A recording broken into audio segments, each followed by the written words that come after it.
Somewhere off the coast of Bataan, on Monday, March 23, 2026, at exactly 2 p.m., a ship quietly drops anchor at Limay Port.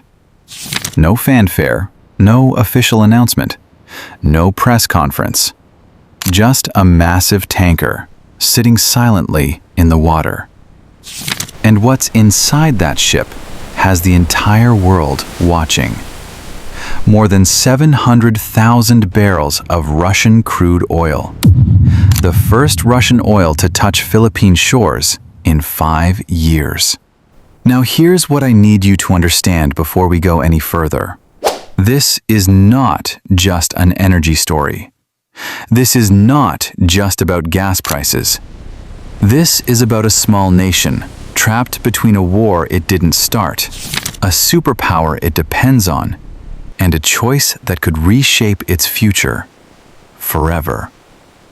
And I need you to stay with me until the very end of this video, because the last thing I'm going to tell you, it changes everything about how you see what just happened. The Sarah Sky, that's the name of the ship. Sierra Leone flagged, 243 meters long, 42 meters wide. It quietly left Limay Port, Russia's Far East oil terminal near Vladivostok, and began its slow journey across the Pacific. Shipping trackers like LSEG, Kepler, and OilX were watching the whole time. And what was it carrying? More than 700,000 barrels of ESPO blend crude oil. ESPO blend, by the way, is not cheap, dirty oil. This is considered premium-grade crude.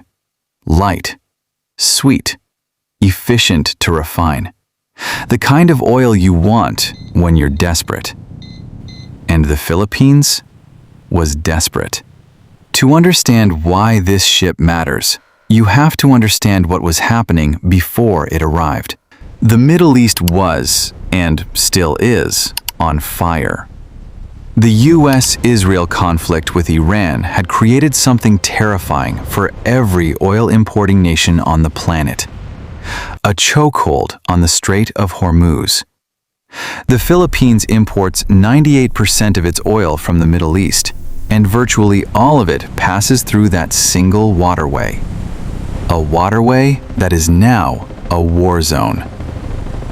President Ferdinand Marcos Jr. declared a national state of energy emergency, and Energy Secretary Sharon Guerin delivered the breakdown that stopped everyone cold. As of March 20th, LPG, cooking gas for millions of Filipino households, had just 23 days of supply remaining. Jet fuel, 38 days. Diesel, the fuel that powers jeepneys, trucks, and generators, 45 days. 23 days of cooking gas. Let that sink in. Hospitals, airports, farms, fishermen, factories, everything that keeps 115 million people alive, running on fumes. And on top of that, petroleum companies testified before Congress that fuel importations beyond April were not even confirmed. So the government did what governments do when they're cornered.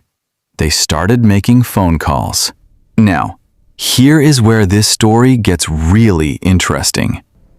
Because calling Moscow for oil is not a simple thing. Since 2022, when Russia invaded Ukraine, the Western world built an entire cage of economic penalties around Russian energy. G7 price caps, EU import bans, US sanctions. Buying Russian oil, especially at above cap prices, risks serious consequences. And the Philippines is a US treaty ally. So how did this deal even happen? Foreign Affairs Secretary Maria Teresa Lazaro put it plainly. The Marcos administration's independent foreign policy allows Manila to source oil from Russia. We regard all nations as our friends. At present, we are in need of oil. Independent foreign policy. That's a carefully chosen phrase. Translation: we're not going to let anyone else's war determine whether our people have fuel. The Philippines had already begun working towards securing waivers from the United States to allow the importation of oil from countries under American sanctions. And here's the part that makes this even more fascinating. Analysts noted that under the current Trump administration, described as taking a fairly pro-Russia stance, warnings against Russian oil imports might amount to little more than empty threats. In other words, Washington's grip on this situation may be weaker than it looks. And before we go further, what I'm about to show you in the next chapter is the detail that every major headline missed entirely. The Sarah Sky delivered its cargo of Russian crude directly to Petron, the operator of the Philippines' only remaining oil refinery, located right there in Bataan, within eyeshot of where the tanker dropped anchor. Now here's the part that makes your head spin. Petron is controlled by San Miguel Corporation, one of the Philippines' most powerful conglomerates. The same company that makes San Miguel beer also happens to run the nation's only oil refinery. And San Miguel's CEO, Ramon Ang, is the same man who said Petron was in talks to purchase Russian oil, and then declined to confirm this specific shipment. Of course, he declined. But here's what makes this even more dramatic. Right in the middle of this crisis, Ramon Ang stood before the nation and renewed his offer to sell Petron back to the Philippine government. His words: "If the government believes that Petron, under its ownership, will better serve the Filipino people, especially in times like these, we are ready to sit down and make it happen." The Philippines' only refinery, a crisis unfolding in real time, and the man who owns it is offering to hand it back. This is the geopolitics of oil, my friend.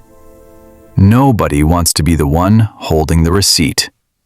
Now we get to the part I promised you. The Sarah Sky is a geopolitical signal, and every major power in Asia just received it loud and clear. Watch what happened within the same week the tanker docked. China signaled its readiness to revive joint oil and gas exploration with the Philippines in the South China Sea. Not a coincidence. China watched the Philippines turn to Russia for oil and immediately moved to offer itself as another alternative. President Marcos himself told Bloomberg that the US-Iran crisis could provide the impetus for Manila and Beijing to revisit joint exploration in those disputed waters, over the massive oil reserves believed to lie beneath them. But here's the catch, and almost nobody is talking about this. In January 2023, the Philippine Supreme Court ruled, voting 12-2, that joint oil exploration agreements with foreign-owned companies like China's CNOOC are unconstitutional, a direct violation of the Philippine Constitution's mandate that natural resources remain under Filipino control.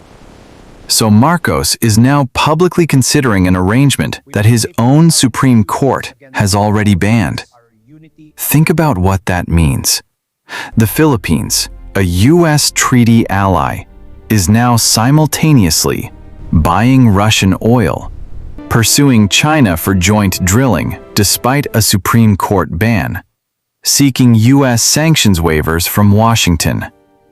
3 moves, 3 different powers. One nation playing the board like a chess grandmaster, with everything on the line. And who can blame them? Marcos said it himself. "We have not only gone to our traditional oil suppliers, we have tried to explore other sources not affected by the war ongoing in the Middle East." I want to bring this back down to ground level, because it's easy to talk about barrels and pipelines and geopolitics and forget that at the end of all of this, are people.